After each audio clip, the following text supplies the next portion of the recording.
Hello and welcome to the Board of Selectmen's meeting for Monday, June 5th, 2023. We'll open the meeting at 6:03. Can I get a roll call? Select Chair, Mr. Coy. Here? Select Vice Chair, Mr. DeRoche. Here. Selectman, Mr. Britton. Present. Selectman, Mr. Gifford. Here. Selectwoman, Ms. Bergeron. Here. And please note for the record, we have Town Manager, Mr. Colby here, as well as Special Projects Coordinator, DeVos. And if you're all stand for the Pledge of Allegiance. Pledge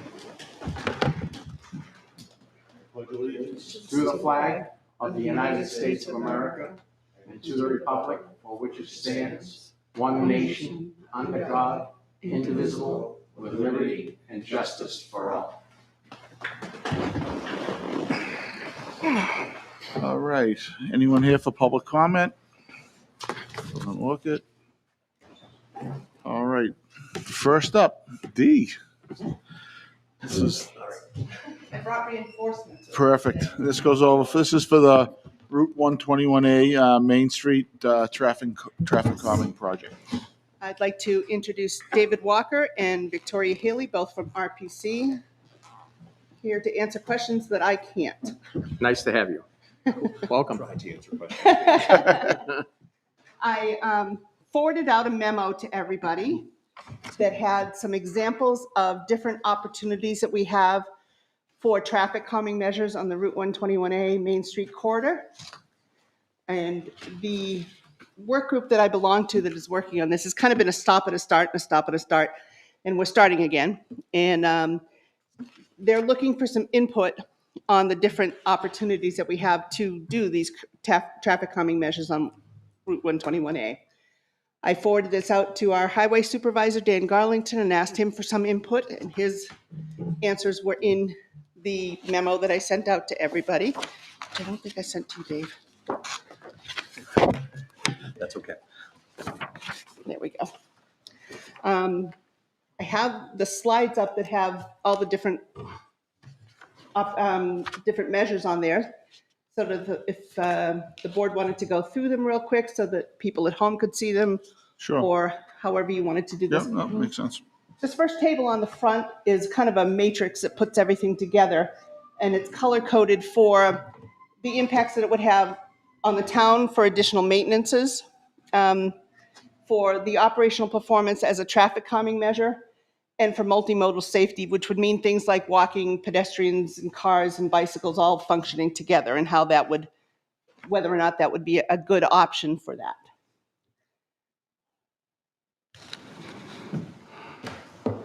First one is called a chicane. And I'll put my glasses back on, sorry. It's kind of like bulbs and bumps in the road along the way. This was not one that Dan recommended. But you see there's a description of, it's the alternative curves and its lane shifts along the way. So if we go back to the matrix, that top one there, maintenance, additional maintenance for the town is not very heavy. It's a reasonably good operational performance, but it's as a multimodal option, it's really not great. Can you elaborate on that a little more? It would be like the interactions between cars and pedestrians and bicyclists. So putting this measure in doesn't make it, if I'm understanding it correctly, that it doesn't make it that these all interact all that well because of the shifts and whatnot along the way. Okay. Am I there? Yeah, I mean, a chicane basically introduces curvature into a straight road, so it requires people slow down because of that a little bit, and so that's basically what it does. Combined with things like crosswalks, you can get some safety benefits from that simply because it's very visible, especially as it was designed in that picture you show, where there's a like a raised median on the right. Right. So you do something like that, it's very visible. You can get some safety benefits for that, but you're talking slowing people down by 2 or 3 miles per hour probably in this case, so it's not a huge difference in speeds. Go to the next one. Dee, Oops, sorry. just one more question. So, like, when you talk about town maintenance requirements, for this one, it says additional pavement markings for chicane, landscaping beyond grass. So, based on the budget for the state's project for this, if that's something we wanted, we would end up paying for that, correct? The additional maintenance would be going forward. What we would have to Forward. do going Okay. forward, we would have to restripe the lines. Okay. We would, if we wanted additional landscaping beyond the grass that they're going to install, Right. it would be up to us to put that in. Okay. And maintain it. And maintain it. Correct. Thank you. Then you have the choker. And it's basically exactly what it sounds like. It comes in designated spots along the way. See the picture on the left-hand side? Kind of similar to what we have in front of Pollard right now that was there as part of the Safe Routes to School program. Okay. And on the corners of Park Ave too. A lot of times the chokers are used in sort of more residential streets where you basically, this one is designed, would allow one direction of travel through at a time. Yeah. You can do them in a wider manner, basically narrowing the street so it helps people slow down, but still allows two vehicles to pass each other. So it's more for a neighborhood then? That particular design on the Yeah. left, I would say, yeah, that's probably more of a neighborhood street one. It's where you want to really regulate how much traffic is coming through and how fast people are going. So this will force, you have opposing traffic, it's going to force one direction to stop to allow the other through. But like I said, you can do them in sort of a less of a choker where it's just narrows on the sides. A lot of times those are paired with bulb. They work as the same as like a bulb out at a corner crossing where you're pushing.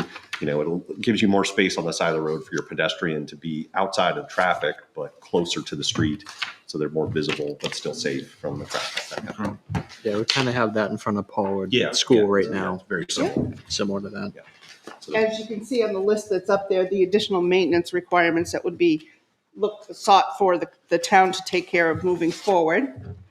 And if we hop back to the What does no restrictions south of Park Ave mean That's specifically? We plow from the corner of Park Ave south in the wintertime. The state plows from the corner of Park Ave north. So they are not going to allow the ones that have that designation on them from Park Ave north because it interferes with their ability for snow removal. So Still interfere with our ability for snow removal, right? that's Yeah. the choice that we would be That's making the at the choice we time. do. Right. They're saying they're not going to accept that choice. Okay.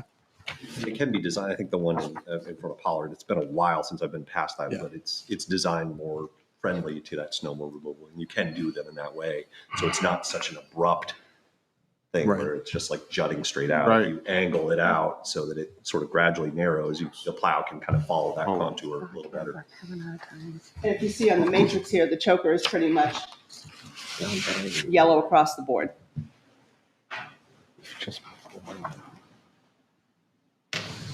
You need to give me a back to where you were.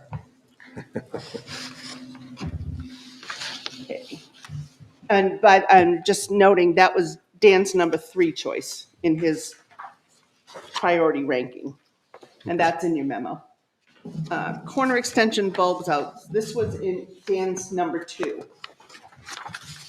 And here's the diagram in the description. And in the town maintenance requirements, the RRFB is a rectangular rapid flashing beacon, like what's out in front of Pollard right now for the crosswalk. Where would this be? That hasn't been decided yet.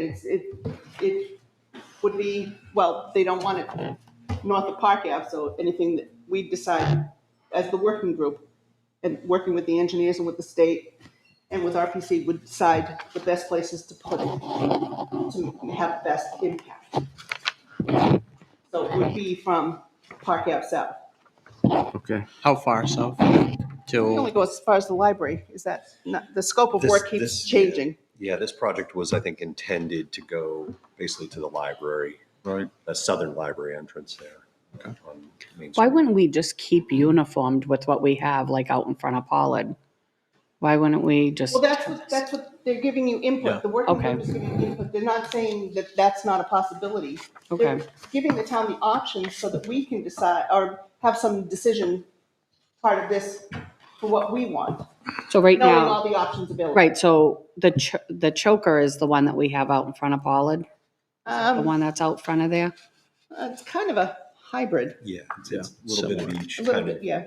You know, bulb outs tend to be done at intersections, so that they basically extend the pedestrian space into the roadway a little further, so that pedestrians have, you know, a shorter distance to cross the street. It makes them more visible to traffic while still being protected. Okay, And it also helps slow cars down because you have a narrower space for the cars to go through. And that's kind of the difference between a choker and a bulb out is really more the one is usually at a corner. One can be kind of anywhere along the road. The chokers are usually kind of middle of the road kind of thing, or middle of a segment as opposed to at an intersection. I think we have So at both. the end We of- have the choker in front of Pollard and we have the bulb on the back of Park Ave over here okay. on the corner Yep. on there. If you put that at Westville and Mayray, you'd certainly slow a lot of issues down. Yeah, we saw a lot of traffic coming down here. That's They may want to avoid Main Street at that point and stay out there, which would be the ultimate goal. And then you have the same kind of considerations for town maintenance requirements with, unless we decided to put in the beacons, which would be at our expense. The other thing about the bulb outs is they make turning traffic move slower. So people can't take turns as fast. And so that's also helpful for Or safety. cut the corners off. Or cut the corners, yeah.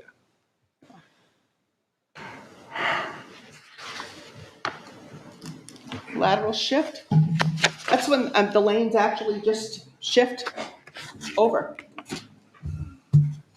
And this was Dan's number 4 on his list. Yeah.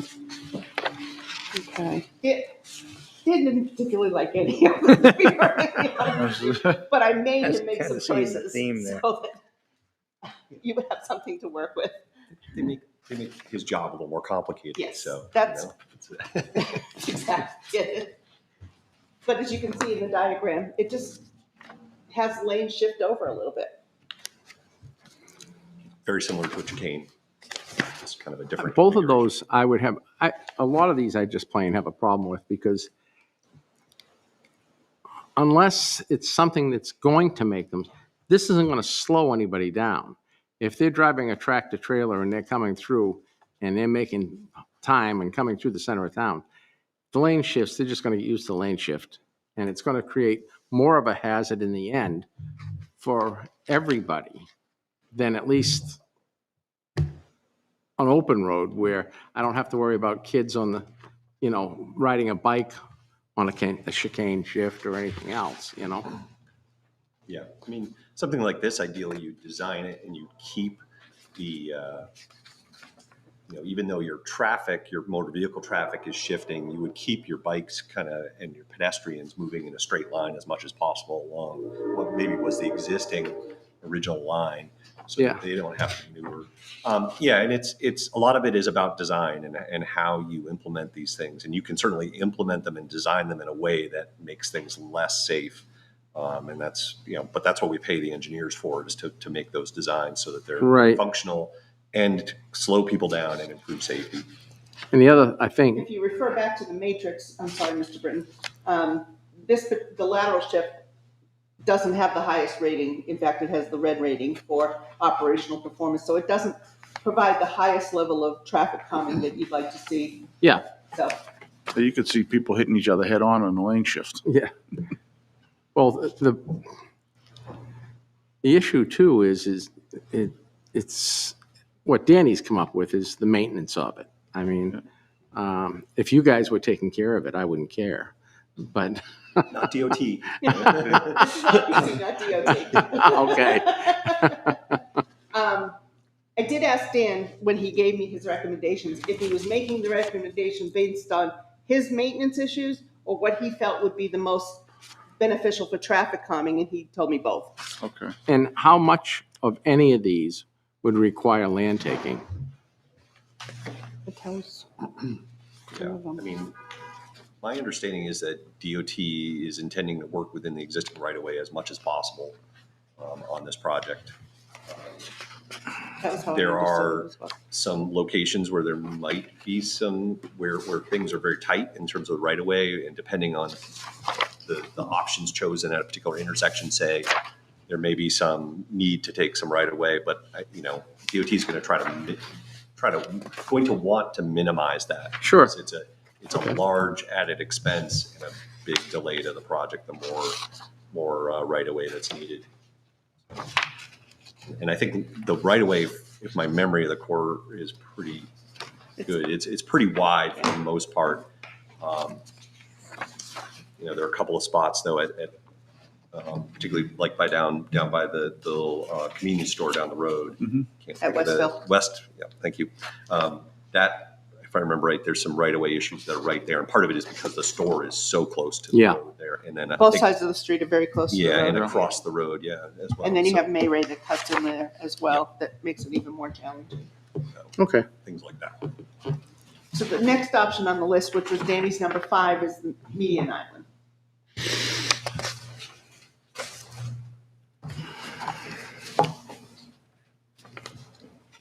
Any questions about this one? This Is was the kind state planning to do anything north of Park Ave? I just keep seeing no restrictions for south The of Park project Ave. includes north of I know. Park Ave, but these would not be allowed north of Park Ave, the ones that are designated that way. Yeah, Doesn't look like there's much. I think it goes all the way up to 125, does it not? don't know that it goes all the way to 125. I know it goes further than Park Ave. Yeah. And some of it was just limitations, like the bulb outs. DOT's Yeah. limitation is they want to maintain a 30-foot width no matter what. So you Right. could do a bulb out there as long as you can keep the road 30 feet wide. Yeah. That kind of thing. Okay. Compact roundabout, this is one Dan said, no, thank you. But I see the state putting them up everywhere. A lot of places. Well, that would definitely slow down the trucks and stuff Oh, going yeah. around.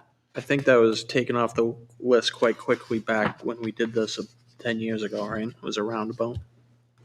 Well, the original traffic calming study was done in 2011. Yeah. And I do have a copy of it if anybody would like to see it. This actually started coming about way back when the Safe Routes to School program was being done. And then they did that survey. And we also have had a recent survey that was done by the work group currently, just in the last couple of years. And that was actually got a good response to it. And there was a lot of concerns about traffic on Main Street that were voiced as part of that. And I do have copies of that as well. I can forward it off to the board. And what did everybody think of the roundabout?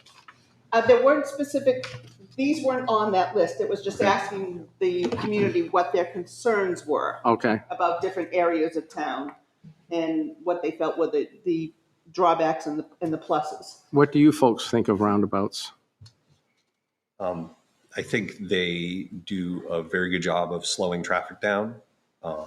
They reduce severe crashes at intersections. Yeah.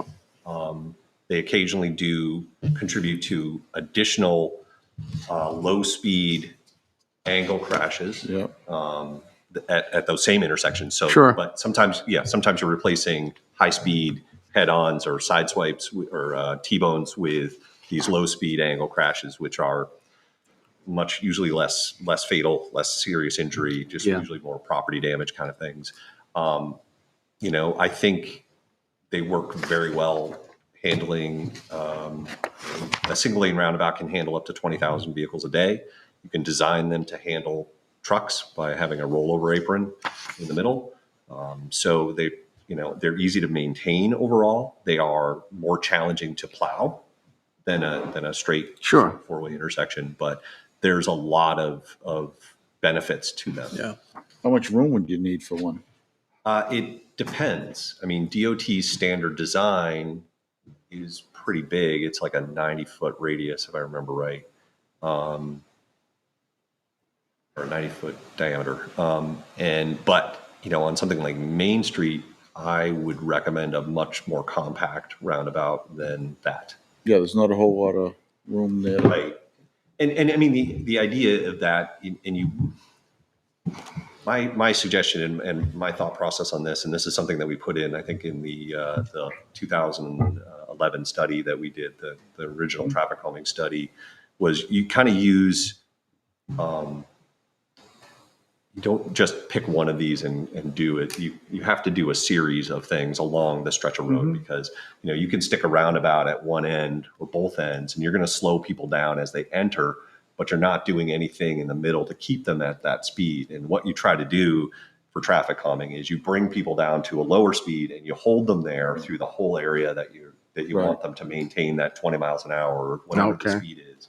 And so you try to pick the series of options that give you the best chance of making that happen. I think, from a number, there's a good argument, I think, that you could put some roundabouts on Main Street here, and it would certainly probably decrease your truck traffic. It would slow people down for sure, but you wouldn't want to just do that. But you could also use those as, say, like a gateway. Say you put it at the South Library entrance, for instance, right? Or the library entrance on Main Street. And that suddenly becomes a gateway into the sort of the town center here. And, you can make a different feel on the road on one side of it from the other. There's a lot of options you can do with these things. And so, while I understand Danny's reluctance to want to introduce that to his maintenance requirements, the most challenging piece of maintaining those is probably the plowing piece. And that's, DOT is doing that now, and so they're well versed in it, and I'm sure they could work with the town to ensure that that's not an issue. And I feel like out here on Elm and right out here is a good place for a roundabout because you've got the location for it. Right, and you probably have the space there to Right. potentially do it. I know we had a discussion when I was on the previous board, and one of the things that I thought too would be a great place was up by North Ave or East and West Pine Street, because that seems to be where a lot of the accidents are in that area. Yeah, North Avenues, that's a challenging intersection. Yeah. And you're probably running into right-of-way issues there. I think we talked about even putting a light there and then maybe doing the roundabout up by East and West Pine Street. So, But that's This not is part of only this, bringing though, us to up the to the, library. what? this study is only bringing us a quarter of a mile. It's only bringing on us- Main Oh, Street, yeah, Basically. yeah. This is From- just goes from to the library. Davis. North. What's Right. that? From the library north. From the library. Right. Yeah, the scope has been changed back and forth a number of different times, unfortunately. Off-street parking. Pretty much On street. on street, yes, sorry. No, that's right. Pretty much what you think it is. I already get what I. Yeah, so allowing cars to park with clearly marked parking areas, that encroaches on the roadway space. And people tend to drive slower when they've got cars parked right next to the travel lane. As you might notice in front of the hall here, when you have a lot of cars there, people slow down. Currently you'll see cars, particularly by the funeral home, that park Right. on the main street anyway. And you can see that it definitely slows the cars down when they're all parked there. Yeah. When you're trying to go through. I think the main thing for slowing down is during the day. When you have the trucks, that's when I'm not going back to the matrix on these, but if you have any questions on them. no, that's fine. Raised intersections. So there's a texture difference in the road.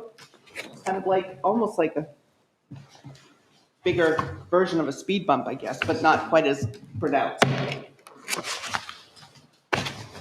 Okay. It's basically a giant speed bump where most motor vehicles or like passenger cars will be able to be on top of it entirely. Trucks would not necessarily be able to do that. The idea is you slow everybody coming into that intersection down to 15 miles an hour. It's beneficial for pedestrians because it keeps them on, and when they're crossing, they're staying at the same level as the sidewalk. Sure. And road diet. Kind of some moving things, adding things together and different, combining things together to make Okay. the road more, so it slows people down. Yeah, so you can, as simple as striping the lanes narrower, which will so go from probably we have out here 11-foot lanes, maybe you go to 11 to a 10.5 or a 10-foot lane, and that will slow people down a little bit. A lot of times road diets are used more on larger urban roads that are maybe 2 lanes in each direction. Yeah. And they'll take out a lane in each direction and turn that into a shoulder bike lane on each side and maybe some parking and that kind of thing. And so it's basically reusing the existing road space in a way that slows people down and is more friendly to other modes than motor vehicles. Yeah. This was Dan's number one choice, The road diet? the road diet. Really? So, I mean, that's going to be, that'll be challenge. I mean, you can't. I'm not sure you can road diet Main Street to any Right. great degree simply because it's already only 2 lanes. Right. And you could certainly stripe the roadway a little narrower, and that's going to slow people down a little bit. But it's not like you can take out a lane Right. on either side. So that's going to be the challenge there. Yeah. But I road think diets the also. attractive part was the no new maintenance anticipated. Yeah. Yeah. It has to be, yeah, 'cause if you shorten that, you're just gonna bring everyone closer to the middle of the road. Road diets also use, you use a lot of those other techniques that Dee was listing off in the road diet too. So it's kind of seen as sort of the bigger picture piece of it. Right. The last one was a speed cushion or raised table crosswalk. It's kind of similar to the raised intersection, but it doesn't necessarily have to be at an intersection. The crosswalks can be raised too. Okay. Oh, I like that idea. So, a good spot for something like that would be at the Pollard School where. So the crosswalk would be raised, Crosswalk's so that would raised. Yep. make them have to, And you could put that in multiple spots, right?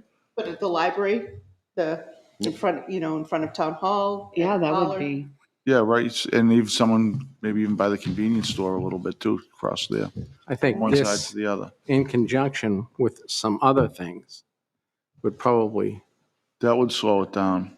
get things quieted. And if you raise too the crosswalk, someone's walking, it's a lot easier to see someone when they're a little higher up. You have better visibility. yeah, I like that. There's a lot of benefits to that. Was there any reason we know Dan didn't like this one? He had it on his drop list, so I don't know. If you I mean, go back to the maintenance. I have to imagine it's gonna be Because of plowing. Yeah, in the wintertime, being it's careful not as with good them. for multimodal. It's good for traffic calming. But And that's our whole purpose. that's the whole purpose, Right. correct? Correct. It's going to, anything like that's in the road is going to be an obstacle for plowing to some degree. And depending on how it's designed, you can make that as smooth as possible so that it's not, but, it's just something that the plow truck is going to have to slow down to kind of go over that, I like that. that kind of thing. So, but you could run a series of those up the road and you're going to keep people, they'll have to slow down for each of them. Yeah, and if you have it every so often, they never get up to speed, full speed. Yeah, living across from the railroad tracks, I beg to differ. Those become a chunk. Those railroad tracks haven't slowed people down, and those are, That's the whole thing. Is I think it's, like I said, to me, this would work in conjunction with something else. I think that it might be Bump outs or something like that. the bump outs, rotary, whatever, okay? But the whole idea is to slow them down and make it, how do I say it? Make it a little less convenient for the big over-the-road tractor-trailer units to want to come Right? down. No, this, exactly. you know? And that certainly, I mean, I can't imagine that if you were wanting to drive, a large truck over those a lot. Or a rotary. Yeah. Yeah. Even though, even the landscapers with the trailers, that may pose challenges for them. And it'll be noisier from Yeah. that kind of thing. That's the same thing with like a speed bump. Those folks with those big long trailers and all the equipment on it. The ones that rattles and- disconnect when they go over the railroad Yeah, tracks. I get trailers. You need some pitchforks or shovels. So, that's the kind of thing that, but the goal here is part of the goal, at least part of the goal of our original study and the work that the traffic safety committee was doing, 15 and 10 years ago when I was involved in that, was trying to get the trucks back onto 125 as much as possible. Right. Right, that's. Part of that is making it inconvenient for them to use Main Street. And the hope was that, with the 125 improvements, some of that shift would happen. And I think probably some of it has happened. There's another project that's coming in the next couple of years to do some signal synchronization and coordination along that whole stretch from the border all up through, hopefully, I think up through Old County Road. And that might help move some additional traffic over there, and that it might mean that trucks can make, if they keep the speed limit, they can go right through without necessarily hitting every red light on the way. Yeah. And that'll help. But you also, the goal of this project, and this study, this project in this 10-year plan, part of that was to discourage trucks from using Main Street and get them back to 125. From what you've seen in other towns, what do you see that works the best? We haven't had real widespread implementation of these types of things on a route that is like heavily truck traffic. It's used, Portsmouth Avenue, Portsmouth has used it on Maplewood Avenue to some good effect. Exeter's implemented a couple of things here and there. Nobody's really taken a comprehensive kind of corridor approach to it that would where you have truck traffic like you do out here. Right. And admittedly, the truck traffic on this road is a much higher percentage of traffic than you would anticipate of a road of this nature. And part of it, I think, is just the circumstances that surround it and how easy it is to kind of get around all those signals and the access from North Avenue and those kinds of things. And I think that all contributes here. So, this would be, a test case to some degree. That being said, we've seen roundabouts implemented to good effect in Rye, at Foy's Corner. That works really well there. And some of the traffic calming devices that Portsmouth had put in have worked really well there as well. I don't have any numbers to put with those, but we've seen good feedback from them on that. Sure. Anybody, anything else? You guys, questions? Well, the work group is looking for some kind of input from the board, and they'd like to meet next Monday, so it's kind of a quick turnaround that we're hoping to get some input from the Board of Selectmen. What kind of input you're looking for? Well, which ones you're favoring versus which ones you say absolutely not, no thank you, have a nice day, we don't think this will work. From the traffic calming perspective again, that's what we need to look at this from. I guess I'll start if it's okay. I mean, Yep. I think the raised speed bump, or whatever you want to call it. The last one with the raised crosswalk? Yeah. I like And I think that secondary to that would be a roundabout. Yeah, I'm with Daryl on that. I do like the raised speed table and if we can find a good spot for a roundabout, that would really, Yeah. That could really, really have an impact. especially keeping the trucks off. Yeah. That's the main thing. We got to think of, get the kids at school, so you Right. don't want them coming down there with the kids coming out. No. Now, So would that be either one, the raised intersections or the speed cushions? No, I think it'd be a combination of the both is, But you like both of those, but I didn't mean to say or, I'm sorry. yes. Okay. the roundabout, if we're talking about from the library up here, that would be the thing. Where would we put that? You'd almost have to put it on the corner of Elm and Main in that roundabout. That's big enough to handle that. There was talk about that a long time ago before the Safe Routes to School. Wasn't that going to be Yeah, part that of would be the biggest initially? spot where you could do it. Right. I would think, right And over then here. the Yeah, the project library. kept getting downsized? Right, you've got trucks coming down Kingston. Yeah, now Right. it's stop, You now got it's trucks stopping coming right here here. and you got trucks coming there. So that's really, they usually use that when the DOT's over here and when the DOT's So over then you know here, what's they gonna come back. happen? They're gonna come down Westville, take the right, and then go that way, or if they, they want to cross over. I mean, they'll go down Westville, they'll come off Pollard, which they're doing now, and they shouldn't be up there. Right.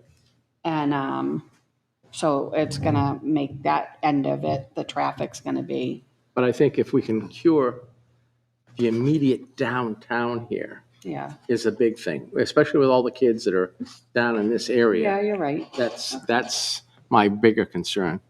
So, and if you have trucks that are using Pollard now and pretty regularly, is that what I was hearing? Yeah.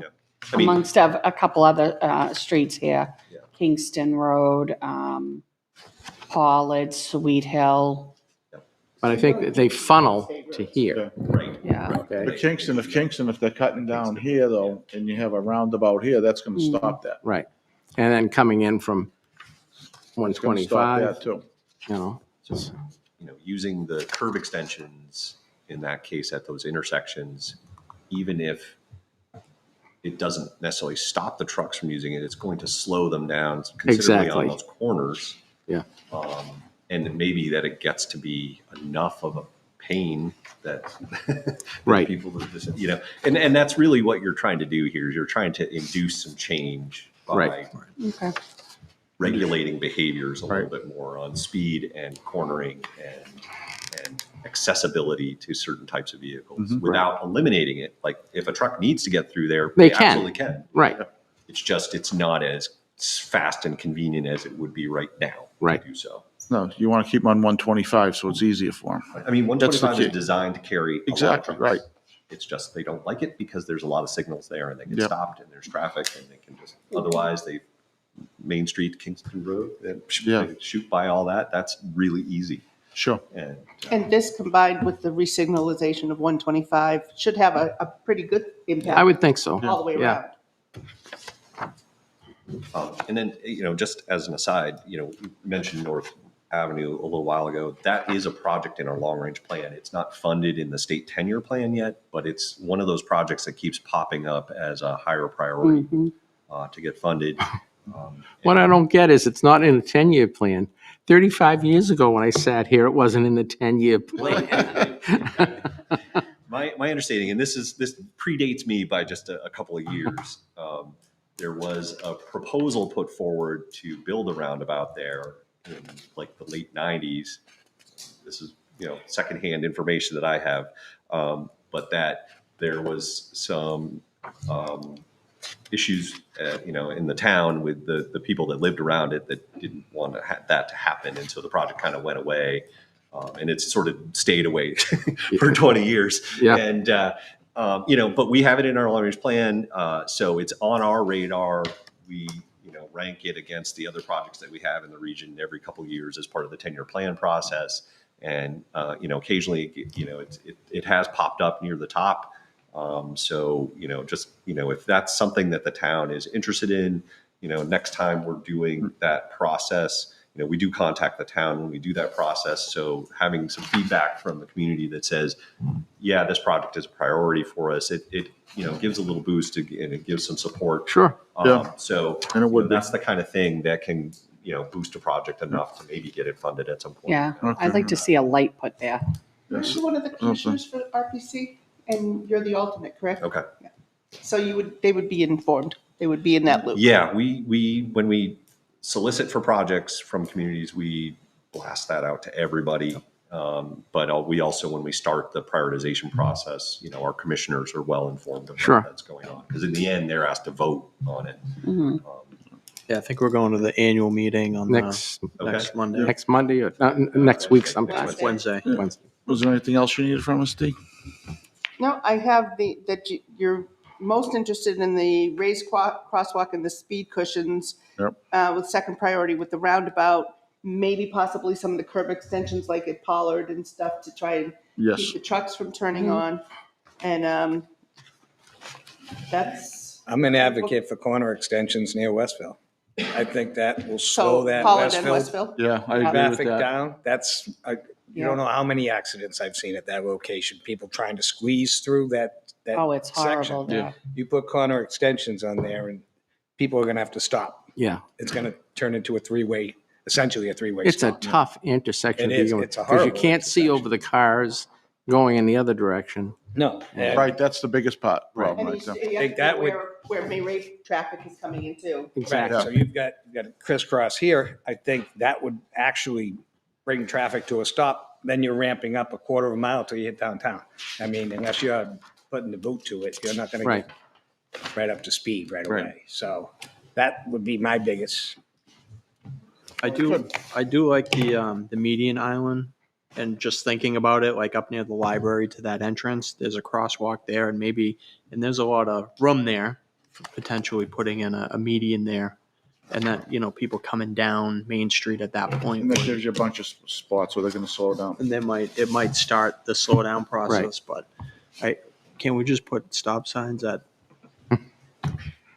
Stop signs, East and West Pine, Yeah. Westville. We're done. We're done. Works for me. Save everyone Inexpensive, makes Some everybody people, though, stop, that's optional. rolling.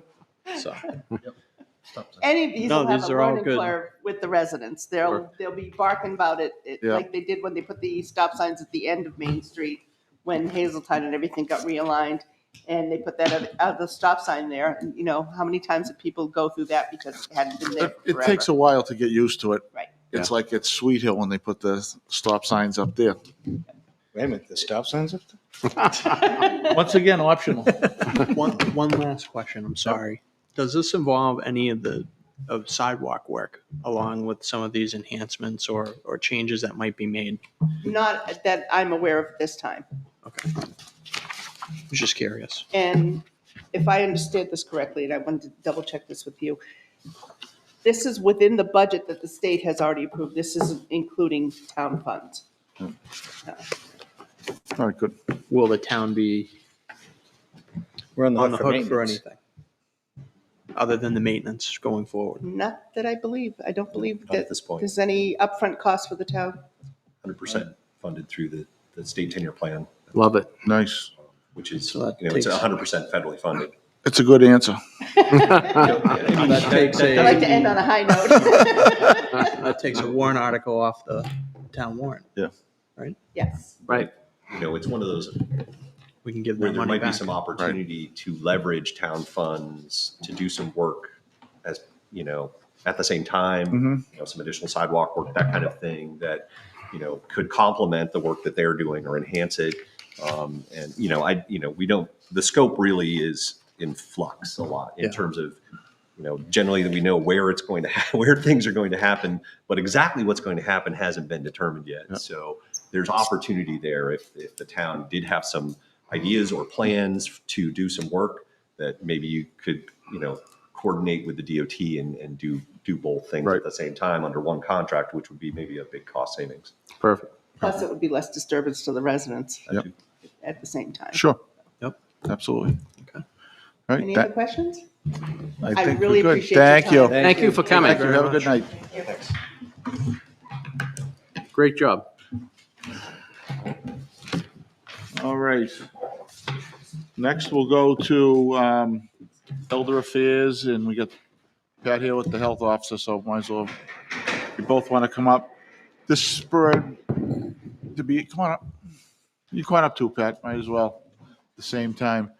Because this is from talking with Tammy from the Elder Affairs, right? More or less along the Yes. lines of baked goods, things like that, and to hopefully see if we can come to an agreement to what can be done, what can't be done, what the rules are, so we can all be on the same page and hopefully we can figure something out.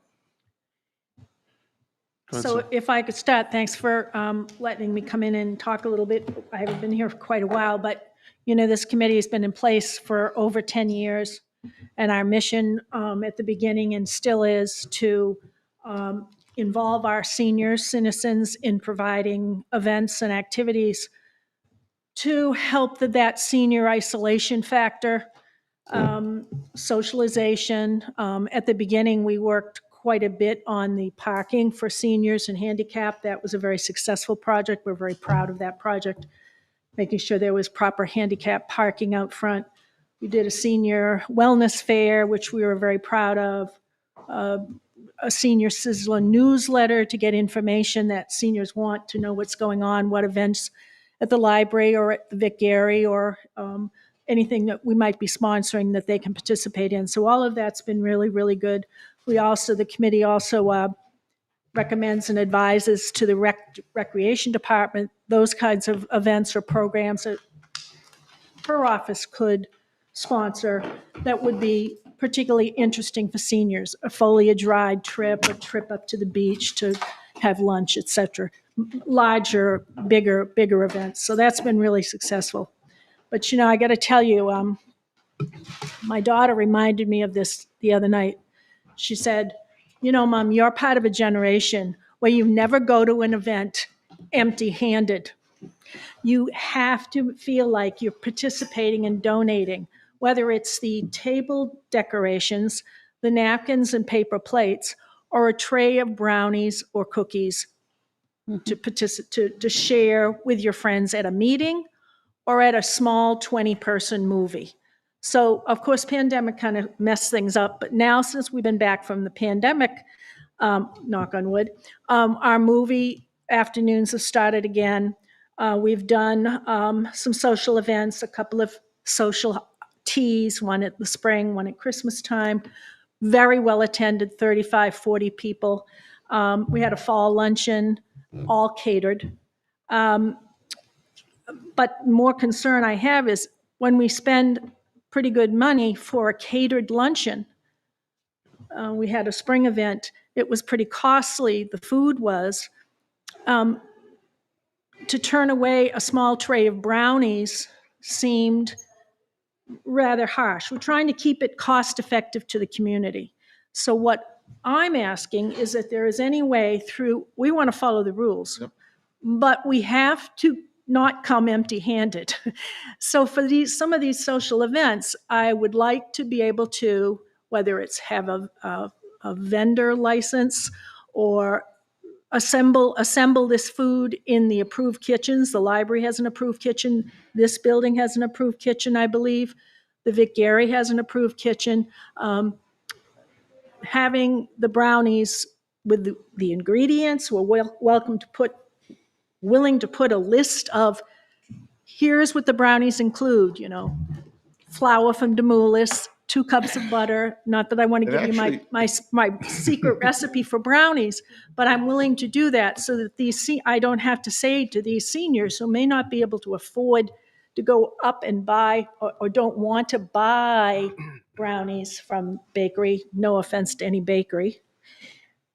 But they want to be able to make it at their house and bring it and share it with their friends, her secret ingredient in her brownies. Yeah, it's like the homemade stuff you got when you get off the school bus with Mom here, That's right. the cookies So and stuff. I'm trying to see if we could work out a way with Pat, and I hadn't even met Pat till this evening, to be honest, even though I know who he is, to see if we can come up with a way for these events to either have it waived or, again, buy a vendor license or something so that they can have their brownies and cookies and make a little sandwich in the kitchen at the library.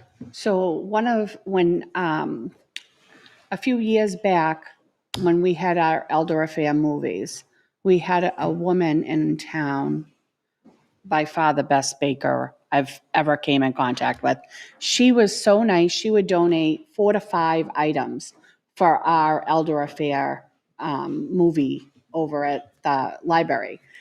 With that came a very minimal cost for us to have to spend for that movie, because she donated basically all the food. Well, then something happened and somebody reported it and it became a big ordeal. And now we're back to this again. So we're just trying to, I guess we're one of 11 towns, is that right? Yeah, one of Sue, 11, that yeah. still follows the set of RSAs? Yeah, Pat Just can, want to have just- brownies. Pat can We probably just had explain, this Pat with can the probably old home explain day. it best, right? So hello, Patrick Kiley, the Health Officer, Town of Plaistow. So I took a look at this issue. It was, again, brought to my attention by multiple people in town for different events and instances. So the seniors are not in a silo on this one by any Well, they feel like that. Right here, by any 75. well, they're not in a silo on this issue anyway. To provide some background, so in terms of homestead food, Plastow does not allow for homestead food licenses, does not issue them, and that actually stems out of the zoning ordinance, where the under Title 10.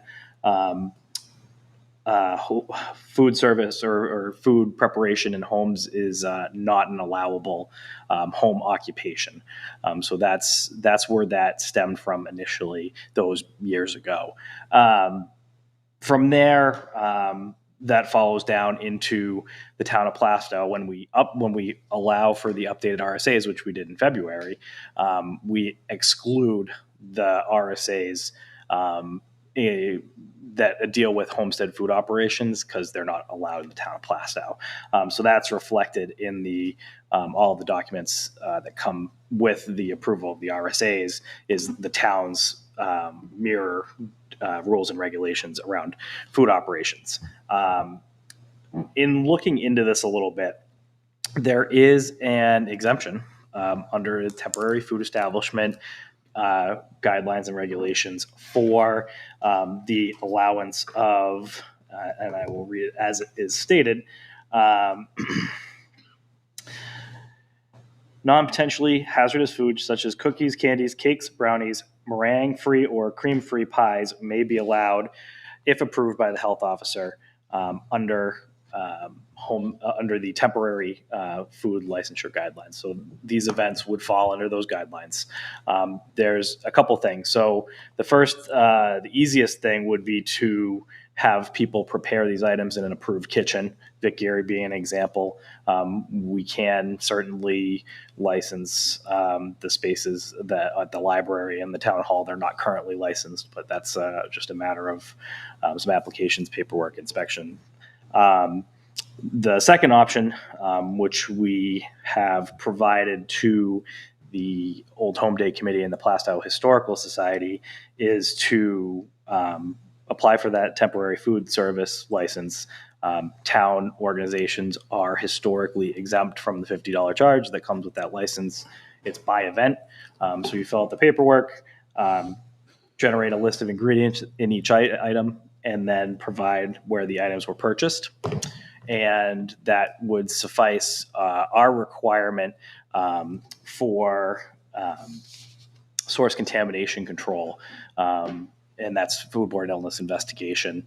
And that's we have a duty to provide that service under the New Hampshire state law. So as long as those items are followed, either cooking in an approved kitchen or providing these lists, I feel that would match the spirit of the regulations without putting undue hardship onto anybody. So if someone cooked it in their kitchen, if they provided the list, they'd be okay? For these specific temporary food licensure, and Okay. it has to be provided to the health department ahead of time. So How soon before would you want? A week? Would a week be? I think a week would be sufficient. Yeah. So if one of the citizens wanted to make brownies, so all she has to do is we fill out that form or just notify you and list the ingredients that are in it. She can make it at her own home. That would be so that the current guidelines don't say that it has to be cooked in an approved kitchen. This is the exemption for these particular type of events. Okay. And it pretty clearly lays out desserts as one of the main category of items that are allowable under this section. So I think to both follow the spirit of the laws and the rules while not putting undue burden on anybody and allowing for essentially what you're asking for, I think that the fair trade is, cook the items, provide the list of ingredient, and we will put together a form of Yeah, some we can do a sort form to, that I can have multiples of. Yeah. And I know when we're gonna do the activities. I know so-and-so would like to bring brownies. Yep. And once we have it on record, what the ingredients were, would they have to continue to provide it, or could we keep it every time? I'm just, um, so the application for the temporary license, and this is event wide, right? Sure. So it's anybody that's coming to the event, would have to be done each time. That's fine. But if someone says, we'll put out a form and it's, John Smith's famous brownies, and the ingredients stay the same every time, I don't see why we couldn't hold those on record and pull them out. See ingredients from last month's yeah, movie. okay. Now, I have a question, and that's the $50 fee. If this is being done by Elderly Affairs and it covers blankets for the 8 or 10 people that are going to be bringing that food, is that $50 fee a serviceable fee, or is that waived? So the $50 fee is the fee for the temporary food license. Right. We have a history of not charging town departments and organizations for that fee. So that would be waived in this case. I just wanted clarification for them. That'll eat up our budget. Okay, yeah. Paying ourselves. Any other questions? No, I'm just Okay. glad because when I was on the board before, I went through this, and it just, to me, I felt like it was a thorn in all of our sides, because we are trying to put on a nice event for the seniors.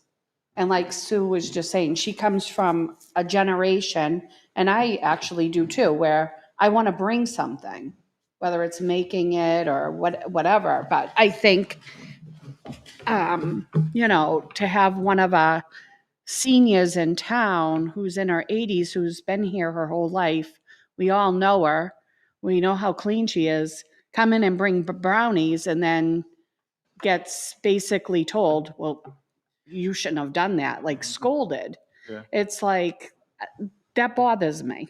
Just, But I see both sides of it. You want to make sure the ingredients isn't something that would affect people that were there, Right. None of these events, we don't charge for any of these events. It's not as if we're making money. Yeah, off they're the not making brownies money and off the selling product. brownies Right. on the town Yeah. hall green. Yep. We are offering them as on the buffet table. You don't like brownies, you don't take one. I guess the big take thing, one. Right. are there exemptions that they have to stay away from? I know we talked before, like meringue pies, things like that. Yeah. So meringue filled, cream filled. So that goes into when you talk about food safety. There's what you call, it's essentially hazardous and non-hazardous ingredients. So when you go into the dairies, milk products, all that. So those, they need to stay away from those. Yes.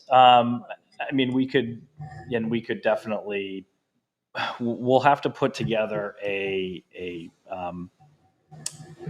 ingredient list form Sure. of some sort, if this will be a Well, regular thing. brownies have eggs and milk in them, so of course he knows that's different. That's different than a Pie in the sun. right, exactly. I just want to make sure we got that covered. Making Right. cookies in your kitchen. Ingredients that are baked into it. We're talking more about, if you got a lemon meringue pie sitting in the sun all day, that's Yeah. going to be a problem. Sure. So no cheesecake? I'm kidding. Yes. I will have to. I will take a dive into this and come Okay. up with a. Let's not make it any more complicated. Yeah, I I'll know. come up with a. I mean, the great reasonable- brownie caper is over. We got brownies. Okay, we're good. And I will say if Work on the laundry. I'd like that kitchen approved so that we could, because we've assembled food in that kitchen and our Yeah. understanding. Cinco de Mayo, we assembled food. It was catered food, but we assembled it with gloves. And so I want that kitchen approved. There was the signage in the kitchen. I thought it was approved. Pat. yeah, it's not currently a licensed kitchen, but like I said, we can. That's a matter of application and inspection. All right. Who was to do that application? The library would have to, yeah. I'll speak to the library. And just two other points. The first one being when you look at the Plaistow administrative rules for food service, PH 230415 requires us to keep lists of items confidential should somebody have a secret brownie recipe. So we will not be sharing any trade secrets for people's brownies. Or you could have like a fundraiser, put a cookbook together with Or we everyone's could, yep, we could- No, no. desserts. We're trying to work on senior trend. I have a list of what we're working on. So. And then the last thing was this conversation here is applicable to these temporary food licensures and these events that are bringing people in. This does not apply to town meetings of departments, of meetings of boards. We don't have a local ordinance that addresses those particular events. So those are exempt under New Hampshire 143A53. And so those we have no jurisdiction over. So if you're having just a business meeting Correct. and I bring my famous brownies You can bring your brownies. You can't. You at the meeting, at the business meeting. At the meetings, you're all set. yes. They'll all be meetings. Everything's a meeting. With all the sweets, I might start showing up at the meetings. Fighting over the selectmen rep. Thank you for clarifying that, Yeah. Patrick. So we'll put together a form for reporting these ingredients. I'll circulate it back to the board. It will be fairly straightforward, and then we'll publish that on our rules and regulations page on the website, so that it's accessible to folks. Perfect. Okay. Perfect. Did you have any other questions, Sue? Or you all set? No, I'm good. I just want to be able to move this. Yeah. It stops everything when Yeah. we Yep. are scolded over Yep. that. And that really upset myself and the rest of the gals on the committee. Right. No, but now we have a clarification. So Yeah. Thank you. Brownies for Thank you. everyone. thank you.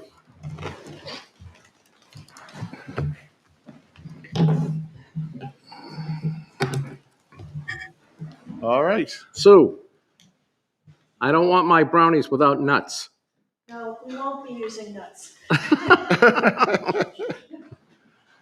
All right.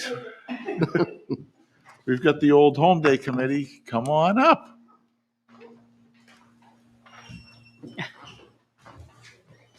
I guess it's that time of the year again.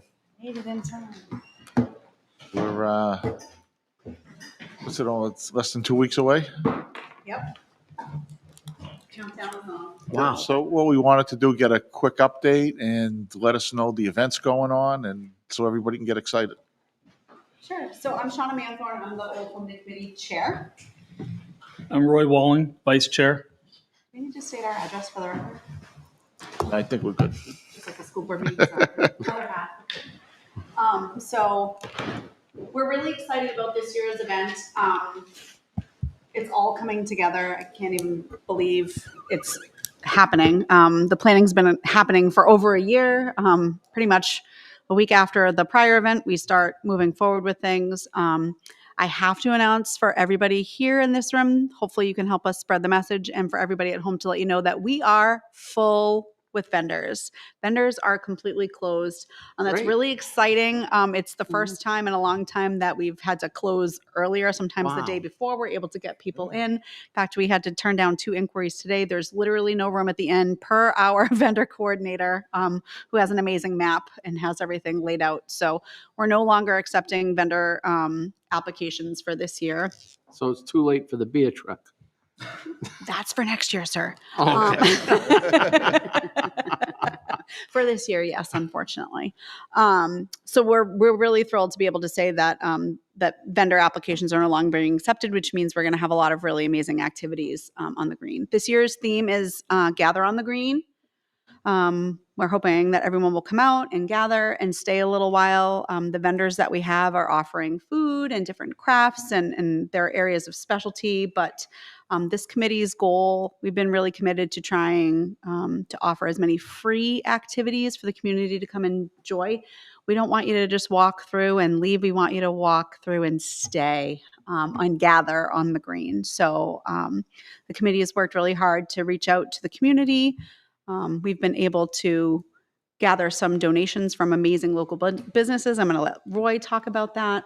So we are able to offer the most free activities at Old Home Day that we have been able to do since I've been involved since like 2014. So Great. there'll be something for kids of all ages. And when I say kids, I mean birth through death. I think we all need to have some fun and some play in our life. So there'll be a little something for everybody this year. We're really thrilled that Lions Club is having their 42nd 5K race that will kick off the day. We'll have the baby contest, which will begin at 10 a.m. under the tent. We'll have the Plaistow Historical Society pie contest, which you guys just sort of talked about some. Yeah. No meringue. No meringue, no brownies, but the pie baking contest is at 11 o'clock under the tent, and then at 12 o'clock is the beard contest. So all contest registration will begin at 9 a.m. on the green in the gazebo. In fact, all the events start on the green at 9 a.m., so the activities are scheduled here from 9 a.m. to 3 p.m. Throughout the day, we'll have a lot of local organizations here doing some demonstrations. We have some solo acts that are going to be performing in front of the town hall, a couple of local musicians and singers, some karate demonstration, things of that nature. So we got a lot of outreach on local performers that wanted to come get their 15 minutes of fame and show off. At the town hall. So we're really excited about that. So there'll be a little something going on pretty much all day long, whether it be food, folks, and fun. Sorry to steal McDonald's slogan, but that's just really what's going to happen here this year. Very exciting. The parade will be at 2 o'clock. As usual, have a lot of really awesome local organizations that are in the parade, a couple of floats that are coming, and a couple of musical acts. The parade coordinator behind me is shaking her head. She wants to give a shout out to any particular one.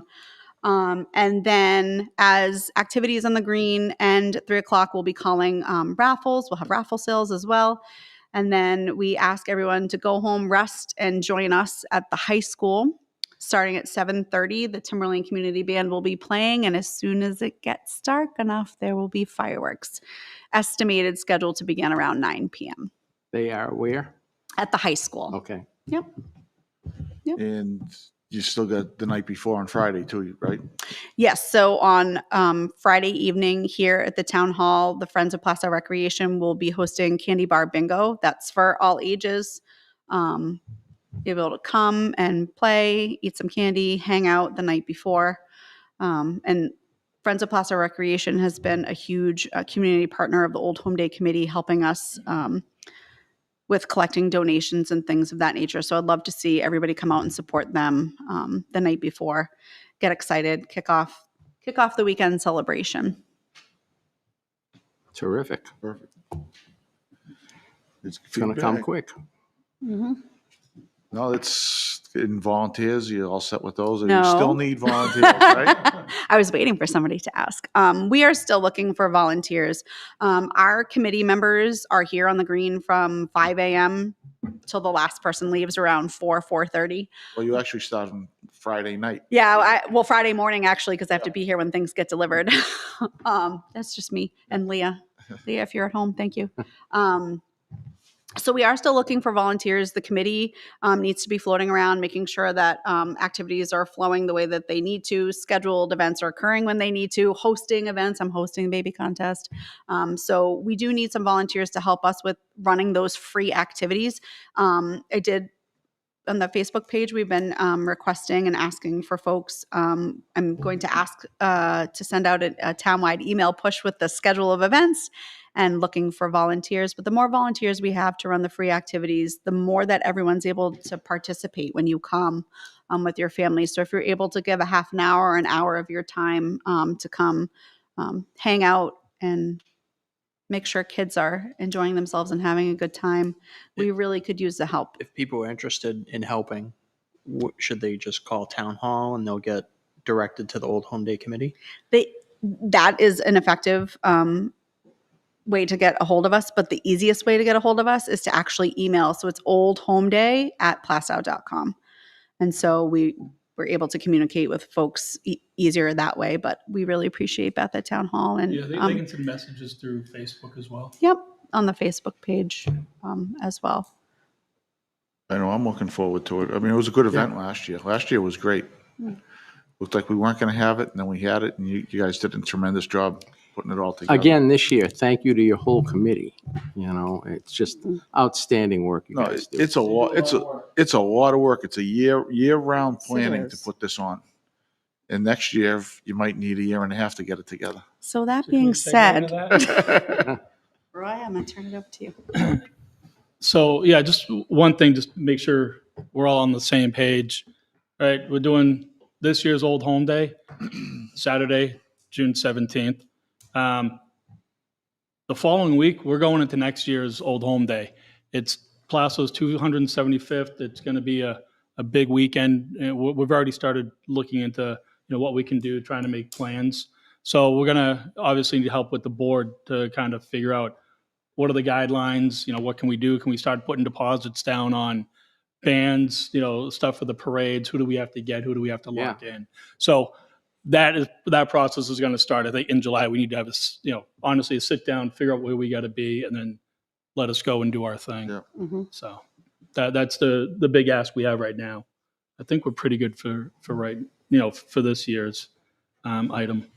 So I don't know. That's kind of but no, next year will come my quick, 'cause thought. I know next year you've already talked about it having a couple days probably, right? Conversations of next year have already occurred. Right. And people have reached out about activities and the date for next year and things of that nature. So it would be really good. This committee is really dedicated and really works very well together. And so we're already, doing dual duty of finishing up this year's planning and working towards figuring out how do we streamline processes to improve our committee's planning of next year's event, and on top of that being the 200. Yeah, so they should seek you out this year on the green for next year to help plan now. That's why we need more volunteers this Sure. year, because this committee needs to be floating around and trying to communicate with folks that come on a regular basis about next year's event. So it would be really great to be able to do that. We'd like to be able to tell the parade folks to save the date for next year, our performers and things of that nature. So. I see it, and I can't believe it's less than 2 weeks away. I know, it's unbelievable. It's like this every year. It comes quick. Comments? I've been in this on the step of the way, so Yeah, I've watched it all evolve. These guys do a great job. they do. So the amount of time and effort they put in, along with other hats they wear in town. Yeah, they all work very well together, which is good. And one last thing, just so anyone watching is aware. So like with the finances for Old Home Day, so we have the town budget, and I think everyone back in March had voted. There was some money left over from last year from donations that got rolled in. So all that put together, we were able to cover everything. We got donations that came in this year. So we're able to expand on all the free stuff that we give, right? We want families to be able to come down here, not have to worry about paying for face painting or games or any of that stuff. So we're able to add on to a few more things, as Sean had said previously. The only other thing I want to do, just real quick, just because I know people who donate, just want to give them a quick shout out. It's only Absolutely. a few of them. So local State Farm agent, we got approved auto, Greenskeeper, Free Dog, Parkland Medical, Insurance Solutions, Foods Plus, Easy Test, Pools, and Lions. So Perfect. just wanted a couple shouts out. Oh, absolutely. Without them, you can't put it on, right? Right. So, and if anyone wants to donate, any funds we get will hopefully be rolled into next year. Right. Next year will be even bigger. Yeah. Some people have reached out saying, "Oh no, I didn't donate yet." I said, "Well, you can, and we'll use the funds for next year." Right. Because This year is planned already. So. Perfect. Did you have anything else you wanted to add? Yeah. I don't think so. We just hope Good. folks follow the Old Home Day Facebook page, check your townwide emails for updates, and I don't imagine there'll be a lot of blasts on Facebook over the next week and a half. I have daily posts scheduled. So Perfect. yes, for sure. But honestly, at this point, we're really excited, and we're looking forward to gathering on the green. Yep. But and thank you again for all the work that you and the committee do. Yeah, thank you. It's unbelievable the amount of hours you put in to put on a day for the town as volunteers. It's worth it. Yep. And if anybody's interested in joining us, We need your help. Yeah. So volunteers, half hour or an hour to help out. That's all it takes. You're gonna be here anyways. That's right. Little goes a long way. Right, exactly. Well, browbeat the 5 of us and we'll be here. You're scheduled for things. Yeah, you're judging the beer contest, aren't you? If I'm still available, I'll be there to help out. All right. Thank you. Thank you all. Look forward to the 17th.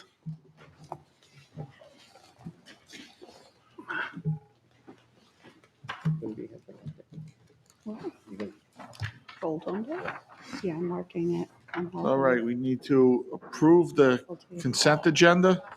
The items we had were the accounts payable manifest for the week of May 18th, 25th, June 1st, and June 8th, 2023. We had the minutes for May 8th, 2023. The third item was 3 charitable tax exemption applications, and we also had 1 alternate library trustee, Kathleen Zaldi. I'll make a motion to approve the consent agenda for June 5th, 2023. Second. All those in favor? Aye. Aye. And 500. And Greg, that means you're up. Very well. Good evening. Been a busy few weeks since the last meeting, as you all are aware. I've had several meetings with department heads. Water in the packets have worked. We've closed out May at this point, so you do have a expenditure report in comparison. Still, looking within reason, for the first 5 months. From a water standpoint, we began the beginning of May changing over the disinfection process. We do have the first test results back from that with the preliminary. Most, notably the HAA5, the acid, that we had the problems with before. With the new disinfection process, I have, the water coming into town was at a 40.5. The water at the Sweet Hill tank is a 42.3. So it's only an increase of 1.8, against a limit of 60. So it's doing exactly what we want it to do. We're going to take some more tests, but it looks like it's done what we hoped it would, which is to keep that level down. So that's great. The P4 contract, we're starting to make final preparations with the vendor coming back in town sometime in the month of June to hopefully wrap up those remaining few connections, well decommissionings, and anything that may have come up. I know we had somebody reach out with a landscaping issue that, I think some settling and the like. So, we're addressing and trying to make sure that everything is back to the way it was. But in addition, getting the PFAS side of things up and going. So Underwood has been working very diligently with drawings, working on a new MOU to go out to those that are affected. And we're also working on backflow testing, preventers, and the like. Highway paving was scheduled to be today. It's delayed until tomorrow because of the weather. Only other thing I wanted to bring up before the board last minute. Last year, if you remember, tax deeded property, we took a bunch of properties through tax deed. We're at that time of year where we are due to deed again. I've had conversations with the tax collector. This year, as opposed to last year, I wouldn't recommend any of them be deeded for various reasons, payment plans, they're current. And given how busy we will be in the summer, there's not a lot that we would take and then resell anyways. So if we need to go into more detail, we can in non-public, but I really don't feel that there's as much to gain by deeding anything this year as opposed to last year. Good. So other than that, it's busy. So Any questions from anyone? Thank you, Greg. Next up, Selectmen's reports. Tammy? I had met with the new police chief last week. I introduced myself, went over, had a nice discussion with him.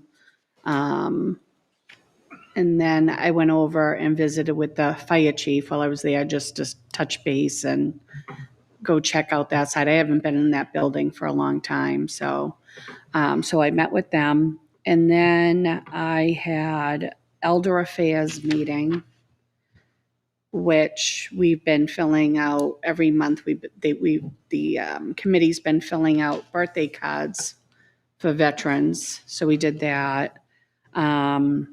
Just discussed various events that are going to be taking place in the future. From the craft, I believe it's a craft fair they're having. And I think that was it. That's all I've had. We didn't have a conservation meeting last week. That got canceled because there was nothing. Right. So, other than that, that's it. Perfect. Daryl? A couple of things. Jay and I, we going to that Rockingham Planning Commission kickoff, and did go over and see the new highway truck. Thing of beauty, I might say. And the Fish and Game did come down, and there is a problem out on the site next to the Mears tractor, or MB tractor, with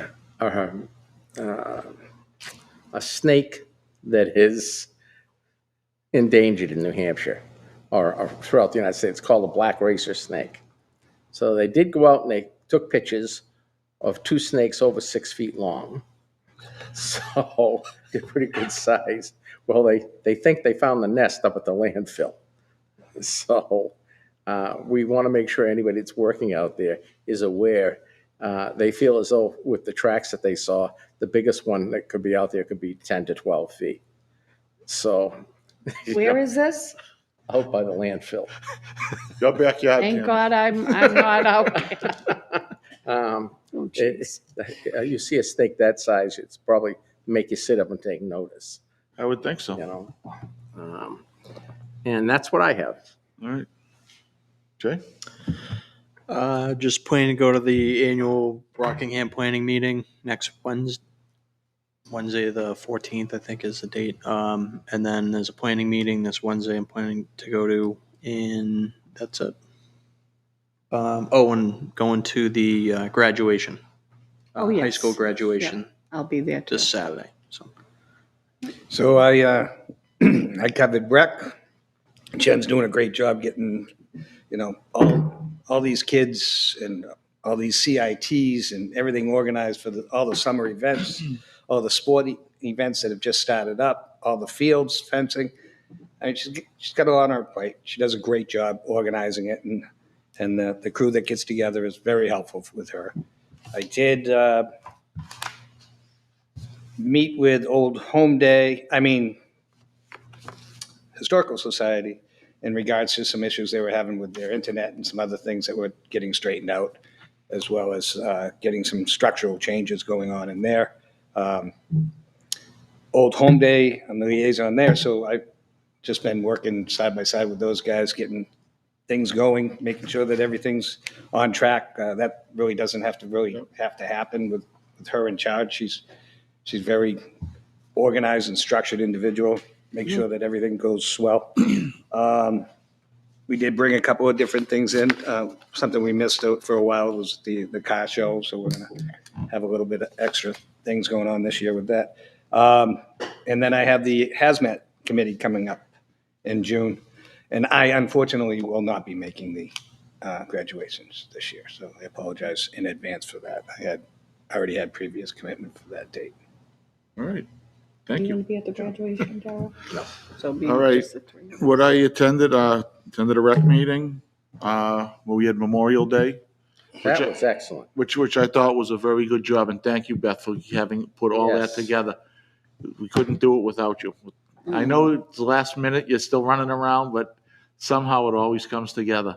And we had a turnout and a half. It did. It was a big turnout. It was great to see the Timberlane High School Marching Band out there. That really helped quite a bit. Yeah. And you had the Freedom Riders that came down from the Legion. I thought the event went very well. We had a perfect day for it too. It was very nice. So now you gotta start planning for next year.